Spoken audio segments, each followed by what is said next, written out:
Right. So I've been thinking, and my answer is, I apologize for nothing. Oh, good, because I don't forgive you. I can't believe he got all of them. He knows what he did. Bah. Well, this looks obnoxious. Vaguely, but, well, let's see how we handle it. So now we're introducing a new puzzle element. We have unlit torches. I mean, we're gonna light the torches, right? And we'll get to it eventually.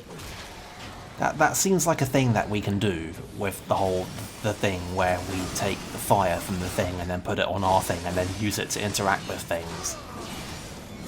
I mean, honestly, I'm surprised we haven't already lit torches. Well, it kinda is the next logical progression.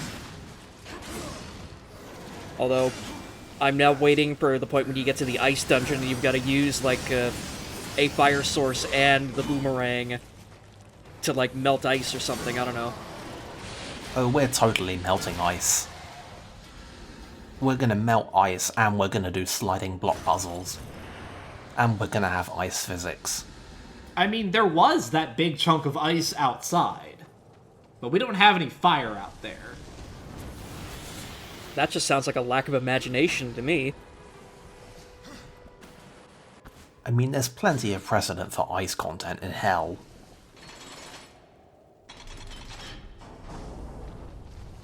Like, there was a whole thing about it. Something about traitors and mutineers. So now that we have a floor, we can solve this incredibly difficult challenge.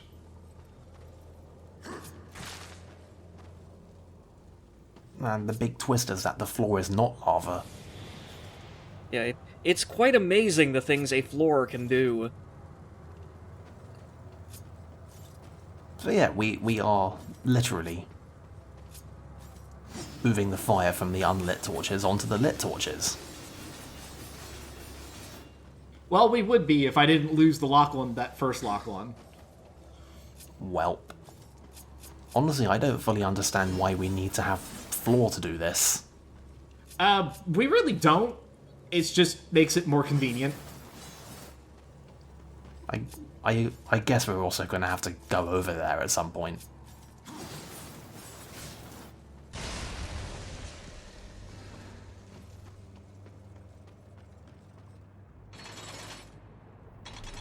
Yeah, we didn't need floor to do that, but we just needed the floor to get out.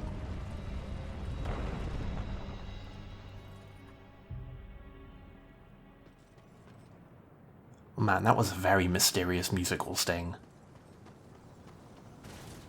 It had strings and everything.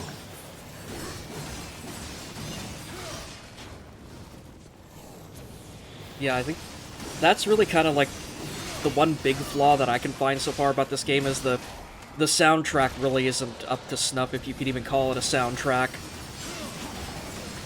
I mean, it does have music, but it is definitely fairly understated. It's very low-key, figuratively and literally. And again, that's an element, again, cribbing from God of War, where, like, basically the main leitmotif, like, literally everyone can recognize, and it plays everywhere over the course of the game, and it's just, like, four notes, like, da-da-da-da, da-da-da. But, like, yeah, God help me, if, like, you threw me a song from, like, its actual soundtrack and told me, okay, where did this come from? I'd be hard-pressed to say, oh, well, that's from God of War. Yeah. It's one of those things that there's an art for, is doing music that's both good and, like, setting appropriate, but also, like, entirely forgettable. Like, there's games that you vaguely remember them having good music, but there's nothing, like, hummable that you'd buy a soundtrack of and listen to. I mean, to be fair, I think that pretty much describes a lot of modern games. Things that don't have, like, defined levels or anything where you can like attach a specific song or melody to a given area. More or less any first-person shooter will do that as well. I don't know, there's tracks that I can specifically remember from Skyrim, which is like, you know, a huge open game that I also happen to not like very much, but it had some music. It helps that the London Philharmonic Orchestra covered some of it, and it was kind of excellent. So maybe that's cheating a bit. But, you know, the theory's there.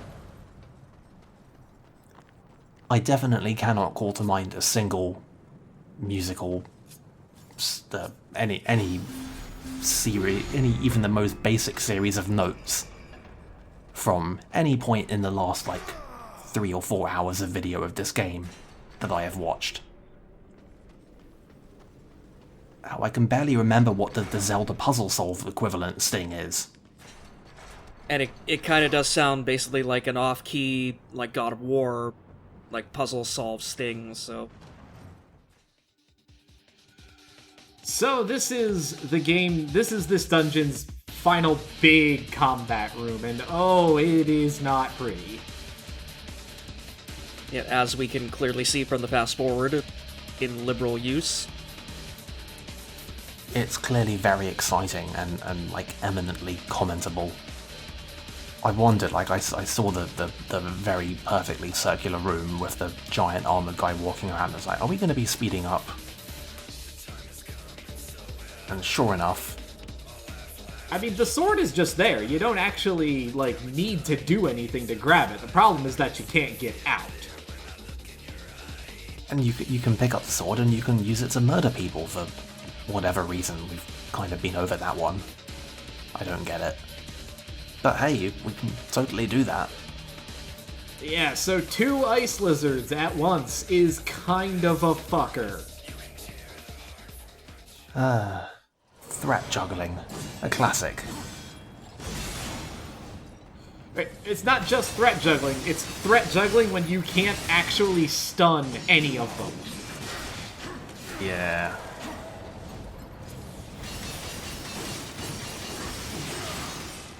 Does this game do, like, off-camera enemy behavior the way that other action games of its type sometimes do? I think it does to some extent, but it does not do it nearly as often as it should. Also, I love how this elevator clearly has a weight limit before it starts moving. Like, it would only work if there's just one dude on it. It would not carry anything higher than that up. Yeah, so if we were to follow that back out, that's the shortcut back out to the courtyard. Gotta have one. So, like I said, it has some shortcuts built into the design. It's just maybe not as many as it should. The design falling a bit short here. This is like bad backtracking.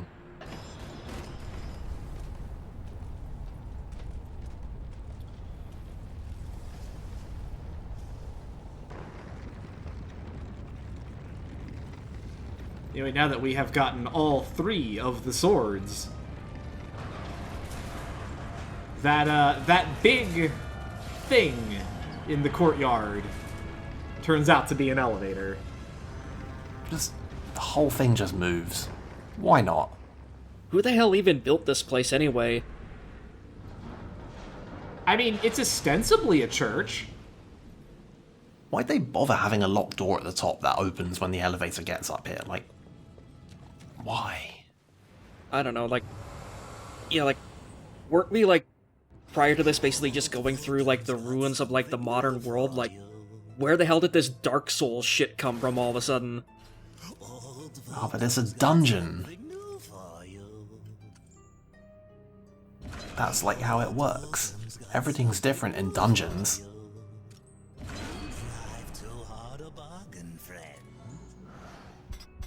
Oh, how many repetitions before this gets unbearable?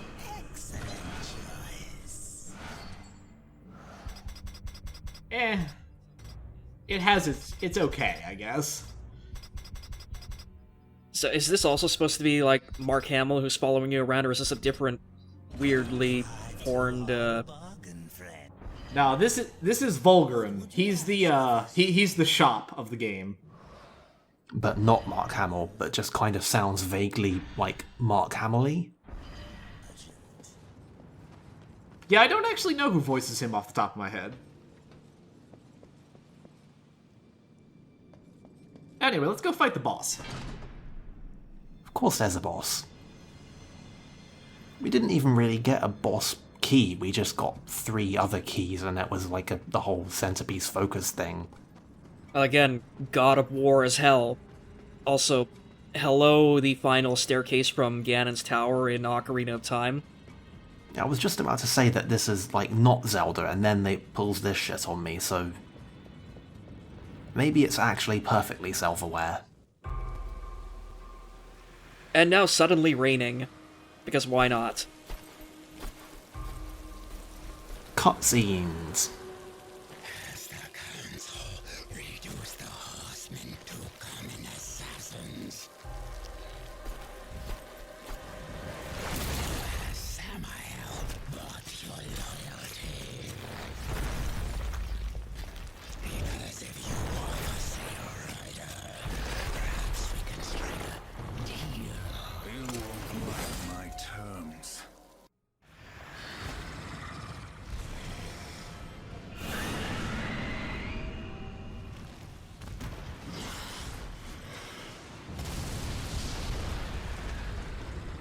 Alright, so I'm gonna make a bold prediction here and say there's a reason that the big golden bird that we were riding around in the previous videos has been a frequent recurring element just beating the shit out of this guy. I'm gonna guess we're getting another Panzer Dragoon segment before the end of this, right? It's gonna be the big climactic finisher. Like, we're gonna wail on him for a while, and then we're going to have a phase change. Either that or the bird comes back as a Deus Ex Machina. I'm calling it right here. Well, this first segment is very Meta Ridley-esque. I can see why. She just kind of flies around in the background, and when she comes up close, you want to toss a bomb on her and then light it to stun her. Yeah, I mean, it's okay, that's very Ridley, but like, I was gonna say the thing that seems to me to be the most Ridley-like is the way that you have to dodge a very big, very painful attack and then do something kind of weirdly, demandingly technical in a very short space of time to make it vulnerable. Yeah, this is a fight that oddly gets a lot easier once you get past the opening phase.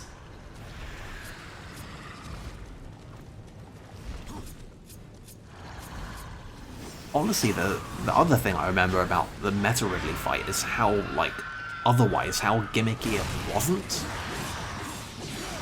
Like, besides making it vulnerable, it was just a thing that you had to shoot a lot until it dies and try not to get shot.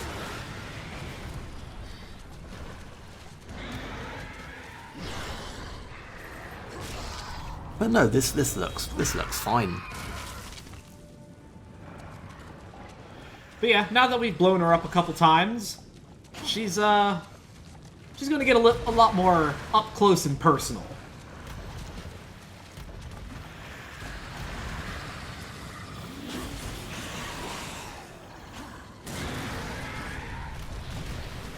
Yeah, and less flighty. I guess this is very Meta Ridley-like. It probably would have been a little bit too on point if the wings had literally burned off, but, you know, there's only so many ways we can interpret this. But, you know, if we can continue our trend of cribbing from absolutely everything under the sun and, like, actually doing it well, then I'm all in favour. Fuck it, why not?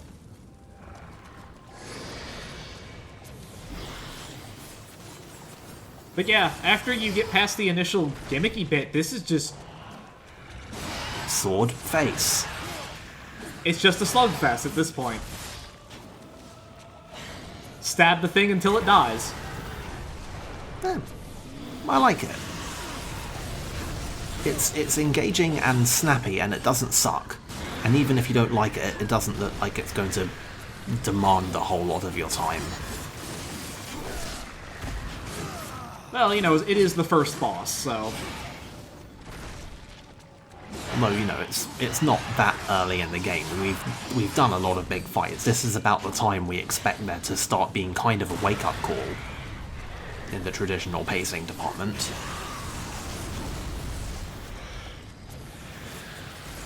This is exactly the kind of place I'd expect there to start being a, hey, here's an actual challenge. I mean, you can see that it does...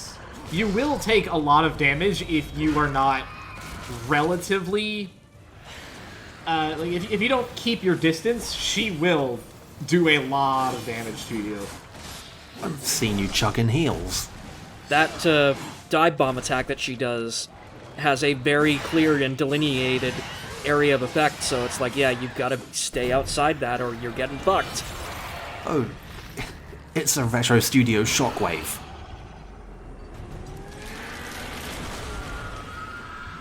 Rules of nature!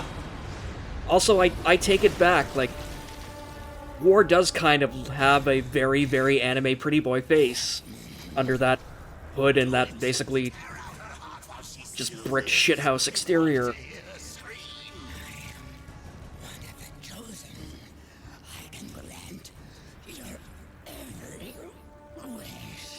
Maybe you should have opened with that.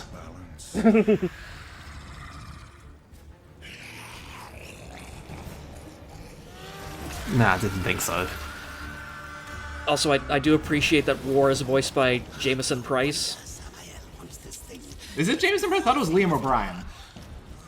I mean, I immediately thought it was Liam O'Brien. I was like, hang on, is that Liam O'Brien? And Artix was like, yeah, it's Liam O'Brien. I haven't questioned it. I'm like 99% sure it's Liam O'Brien. Okay, well, there you go. Like, I'm kind of listening to it with the sound a little bit down, so it sounds vaguely Jameson Price-like. So it's like, oh my god, are we going near on this? Anyway, we got a free life stone for finishing that, and a quick warp out. I'm gonna spare the routine where I talk about how we got a heart container from a boss. I'm only gonna do that implicitly. How will you escape this prison of rock? I'll find a way. You have certainly... Let's use the wings we literally tore off of Tiamat. What, to replace the other wings that you already have? I mean, now we can have, like, actual material wings rather than, like, ethereal darkness wings. Ancient paths that worm their way beneath the husk of this dead world and beyond. Ah, fast travel points. And for a price, so can you. So it turns out that the reason that Volgrim is everywhere is because he has a bunch of secret fast travel tunnels that he uses. Really? The chosen And for a price, he'll let us use them too. you stepped from that tower. You wound me, horseman.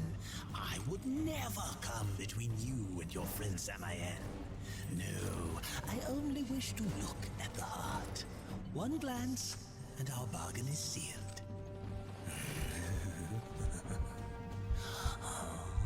Surprisingly reasonable for how evilly he's chuckling. Samael will be pleased. I mean, you can kind of tell he did actually want it. Servant holes are yours, Yeah. horseman. Seek me out when you wish to use them. So yeah, that's it for the Twilight Cathedral. And next time we'll be headed back to Samael, and to give him this heart full of ancient power, which I'm sure will absolutely not backfire on us at all. I mean, what can possibly go wrong when we go power brokering?